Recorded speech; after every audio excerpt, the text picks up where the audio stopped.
Ringo Starr acaba de cumplir 85 años, pero su celebración de cumpleaños dejó preocupados a sus fanáticos. El baterista de los Beatles rompió en llanto durante su tradicional momento de paz y amor. Tuvo que cancelar conciertos en Filadelfia y Nueva York después de enfermarse. Los médicos le dijeron que debía descansar, pero algo más profundo parecía estar mal. Por primera vez, lloró públicamente por John y George durante su discurso de cumpleaños. Su voz se quebró mientras hablaba. ¿Qué está pasando realmente con el último Beatle sobreviviente que tiene a todos tan preocupados? Richard Starkey nació el 7 de julio de 1940 en el número 9 de Madden Street, en Liverpool. Ese verano, las bombas alemanas caían sobre la ciudad casi todas las noches. Sus padres intentaban mantenerse tranquilos, pero todo a su alrededor temblaba. Y su padre, un panadero llamado Richard Starkey Sr., ya empezaba a alejarse. Cuando el pequeño Richard tenía solo 3 años, su padre se fue y nunca regresó. Su madre, Elsie, de repente tuvo que criarlo sola. Trabajaba todo el día como limpiadora y pasaba las noches como camarera de bar solo para poder pagar el alquiler y la comida. En 1944, se vieron obligados a mudarse a un lugar más barato porque ya no podían mantener los gastos. Luego vino algo aún peor. Cuando Richard tenía 6 años, le reventó el apéndice. Al principio parecía una cirugía más, pero algo salió muy mal. Contrajo una infección potencialmente mortal llamada peritonitis y cayó en coma durante varios días. Nadie estaba seguro de si sobreviviría. Permaneció en el hospital casi un año entero, lejos de su madre, y cuando finalmente salió en mayo de 1948, tenía 8 años y ni siquiera sabía leer o contar correctamente. Pero no se quejaba, simplemente seguía adelante. A los 13, después de empezar a recibir tutorías para ponerse al día en la escuela, la desgracia volvió a golpear. En 1953, un brote de tuberculosis se propagó por su escuela y Richard se enfermó. Fue enviado a un hospital especial donde tuvo que quedarse 2 años. Fue una época solitaria, sin amigos, sin escuela, solo silencio. Pero un día, una enfermera le dio una baqueta de hilo de algodón y le dijo que la golpeara contra un gabinete metálico, solo por diversión. Ese sonido encendió algo dentro de él. Un trabajador de salud le dio un disco llamado Bedtime for Drums, y no pudo dejar de escucharlo. Fue la primera vez que sintió que tenía algo propio. Creció en el barrio de Dingle, una de las zonas más duras de Liverpool. Estaba lleno de peleas de pandillas y peligros. Richard terminó uniéndose a una, solo para sobrevivir. Veía golpizas casi todas las semanas, y un día, fue atacado tan brutalmente por un grupo rival que eso cambió para siempre la forma en que se veía a sí mismo. Ya era pequeño y callado, pero después de eso se sintió aún más inseguro de su lugar en el mundo. La música se convirtió en su escape. Le daba una razón para seguir adelante. En 1956, cuando tenía 16 años, consiguió un trabajo como aprendiz de maquinista en una fábrica. Allí conoció a Roy Trafford, quien amaba la música skiffle, un estilo que mezclaba jazz, folk y blues. Practicaban en el sótano de la fábrica con otro trabajador llamado Eddie Miles y formaron una banda. En 1957, el padrastro de Richard le compró una batería usada por Navidad. 2 meses después, se unió al Eddie Clayton Skiffle Group y tocó su primer concierto real en el Cavern Club el 31 de julio de 1957. Trabajaba todo el día en la fábrica y tocaba música por la noche. Era lo único que le daba verdadera alegría. En noviembre de 1959, le pidieron unirse a otro grupo, los Hurricanes. Necesitaban una batería de verdad, y él tenía una. Cambiaron su nombre a Rory Storman de Hurricanes justo antes de que él se uniera. Fue entonces cuando empezó a llamarse Ringo Starr. Usaba muchos anillos, y Starr lo hacía sonar como alguien destinado a ser visto. Durante sus momentos en solitario, los llamaban Star Time y él cantaba canciones como Voice, de las Sireyes. Para 1960, Rory Storman de Hurricanes eran más populares en Liverpool que los propios Beatles. Luego llegó a Hamburgo. En octubre de 1960, fueron contratados para tocar en el Distrito Rojo de Alemania. La ciudad era salvaje. George Harrison la llamó la ciudad más traviesa del mundo, y Paul McCartney decía que todas las mujeres allí eran o strippers o prostitutas. Tocaban toda la noche, tomaban drogas, bebían sin parar y apenas dormían. Era el caos. El 29 de noviembre de 1960, Paul y el baterista Pete Best fueron arrestados por prender fuego a un condón que usaron como luz en su habitación oscura. Fueron deportados el 1 de diciembre. Ringo estaba rodeado de locura, pero de alguna manera sobrevivió. Durante ese tiempo, Ringo grabó por primera vez con John, Paul y George, cuando Pete Best no pudo presentarse. Era el 15 de octubre de 1960, y acompañaron a Lou Walters en una canción llamada Summertime. Eso fue años antes de que el mundo conociera a los Beatles. Más tarde, en 1961, grabaron Cry for a Shadow con Tony Sheridan, mientras Ringo y su banda luchaban por salir adelante. No tenían ingresos estables. Ringo incluso pensó en mudarse a Estados Unidos para buscar mejores oportunidades, pero algo lo atraía hacia esos tres muchachos de Liverpool. A principios de 1962, Pete Best seguía faltando a los conciertos. El 5 de febrero de 1962, Ringo lo reemplazó nuevamente, y George Harrison recordó pensar, esto es, querían a Ringo de forma permanente, pero él aún tenía contrato con los Hurricanes. Aquella actuación no pareció importante para Ringo, pero fue el comienzo de algo enorme. El 16 de agosto de 1962, Pete Best fue despedido de repente. El 18 de agosto, Ringo se convirtió oficialmente en un Beatle. Pero el momento no fue alegre. Los fanáticos estaban furiosos. El 19 de agosto, en el Cavern Club, la mitad del público coreaba, Pete por siempre, Ringo nunca. George Harrison recibió un cabezazo en un pasillo y apareció con un ojo morado. La gente lanzaba cosas al escenario. Ringo recibió amenazas de muerte. Durante semanas fue abucheado en las calles. Empezó a preguntarse si realmente valía la pena.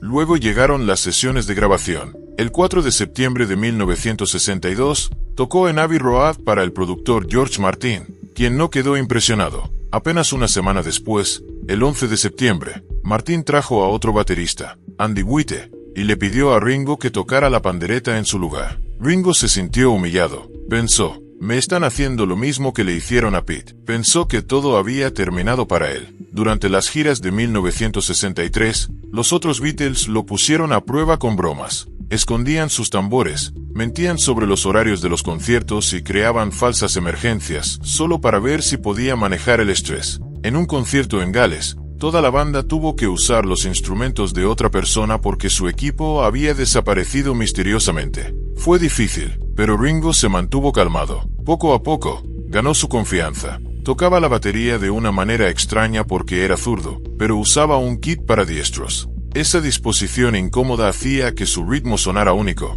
aunque siempre le preocupaba parecer un mal baterista. Practicaba constantemente, asustado de ser reemplazado. Incluso perdía el sueño por ello, pero ese estilo se convirtió en parte del sonido de los Beatles. Hacía que canciones como Love Me Do y Please Please me sonaran diferentes a cualquier otra cosa. El 3 de junio de 1964, justo antes de su gira mundial, Ringo se desmayó durante una sesión de fotos. Tenía fiebre de 102 grados y los médicos diagnosticaron amigdalitis. La banda tuvo que decidir si cancelaba sus mayores conciertos en Estados Unidos o lo reemplazaba. Trajeron a un baterista llamado Jimmy Nicol. Ringo se perdió 8 conciertos en Dinamarca, Holanda y Australia. George Harrison estaba tan molesto que amenazó con abandonar la gira. Ringo no quería cirugía, así que voló a Australia aún enfermo y se reincorporó a la banda el 15 de junio en Melbourne. Una enfermedad casi terminó con todo lo que habían construido. Cuando los Beatles aterrizaron en JFK el 7 de febrero de 1964, no tenían idea de lo que les esperaba. 4.000 fanáticos ya gritaban antes de que se abrieran las puertas. Ringo salió sonriendo, sin darse cuenta de que estaba a punto de convertirse en un imán para la histeria. Su encanto torpe lo convirtió en un favorito instantáneo, pero la adoración rápidamente se volvió peligrosa. Solo 4 meses después, el 13 de junio en San Francisco, una multitud de 500 escolares se volvió loca solo para verlo durante una breve escala en el aeropuerto. 5 de ellas se desmayaron por la histeria. Una de ellas, Ellen Aran, de 18 años, era la presidenta del club de fans de los Beatles en California. Logró darle a Ringo una camisa de surf antes de desmayarse en sus brazos. La policía tuvo que formar escudos humanos para evitar que lo aplastaran en el lugar. 20 oficiales apenas lograron contener a la multitud. A pesar de todo, Ringo seguía sonriendo. Incluso dijo, lo disfruto. Pero eso era solo el comienzo de lo que la Beatlemanía le haría. Mientras filmaba a Hard Day's Night en 1964, el ingenio natural de Ringo lo convirtió en una estrella frente a la cámara. Robaba escenas enteras sin siquiera intentarlo. pero detrás del encanto estaba el agotamiento. El 3 de junio, apenas un día antes de su gira mundial, Ringo se desmayó durante una sesión de fotos. Tenía fiebre alta, y fue trasladado de urgencia al hospital con amigdalitis aguda. El médico dijo que necesitaba descanso, pero la gira no podía esperar. Jimmy Nicole fue pagado $2.500 por concierto para reemplazarlo. Ringo pensó que lo estaban sacando permanentemente. Acostado en la cama del hospital, vio a otra persona tocar tras sus tambores. Regresó una semana después, pero el miedo nunca lo abandonó por completo. En 1965, los Beatles volaron a las Bahamas para filmar Help. Pensaban que sería una aventura ligera, pero lo que encontraron se sintió como una trampa. El clima político estaba tenso y los locales no querían que una banda británica acaparara los titulares. John Lennon bebió durante todo el tiempo. Más tarde calificó la experiencia de humillante y dijo que los funcionarios locales los insultaron repetidamente. En un momento, casi perdió el control y empezó a gritarles de vuelta. Para 1966, la Beatlemanía había hecho la vida insoportable. La seguridad era tan estricta que la banda no podía moverse sin guardaespaldas, y Ringo sentía la creciente tensión. En Manila, fueron falsamente acusados de despreciar a la primera dama Imelda Marcos. Su protección policial desapareció, fueron acosados en el aeropuerto y tuvieron que pagar 74.450 pesos para poder irse. Ninguno regresó. Para 1967, mientras grababan Sgt. Pepper, Ringo se sentía invisible a pesar de su legendaria batería. George dijo que ya no se sentía como una banda. Ringo se sentía relegado. El 22 de agosto de 1968, después de que Paul criticara su forma de tocar, Ringo se fue a Cerdeña. Escribió Octopus Garden y regresó recibiendo una cálida bienvenida. En 1969, la presencia de Yoko Ono rompió las reglas del estudio. Las drogas hicieron que las sesiones fueran caóticas, y Ringo trató de mediar. Se enfermó, generando temores de que la banda no pudiera terminar Abbey Road sin él. También fue testigo de la angustiosa desintoxicación de heroína de John. En 1970, las tensiones estallaron por el álbum en solitario de Paul, dejando a Ringo atrapado en medio. Paul anunció públicamente la ruptura de los Beatles. Ringo se enteró por la prensa y cayó en depresión. Más tarde ese año, Ringo apoyó a Paul en la demanda que disolvió la sociedad, fracturando aún más al grupo. Los proyectos en solitario lucharon en medio del caos legal, pero Ringo encontró éxito con Photograph en 1973. A lo largo de las décadas, revivió su carrera con la All Star Band, Vertical Man y colaboraciones con George,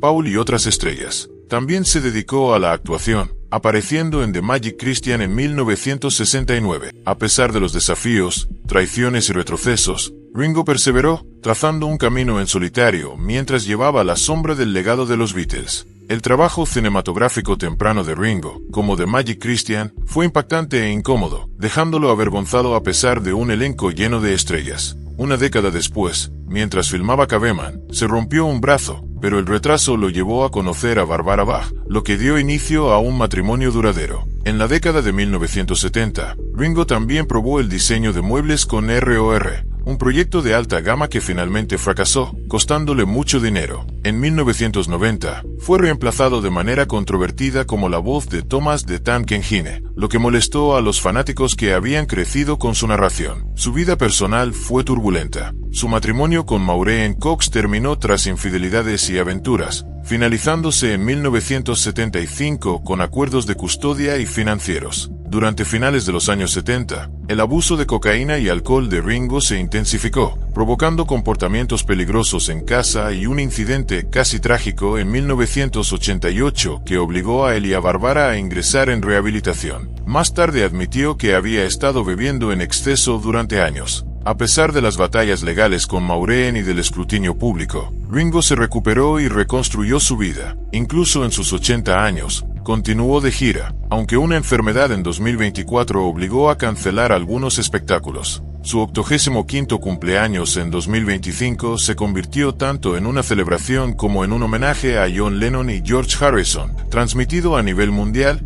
incluso a través de la NASA. Ringo anunció 2 nuevos álbumes de country para 2026, incluyendo un cover de Carl Perkins, y se mantuvo listo para actuar. Continuó su labor benéfica a través de la Lotus Foundation, recaudando millones mediante el arte, aunque surgieron críticas mediáticas sobre fideicomisos offshore. A pesar de los desafíos, Ringo mantuvo su legado de música, filantropía y resiliencia.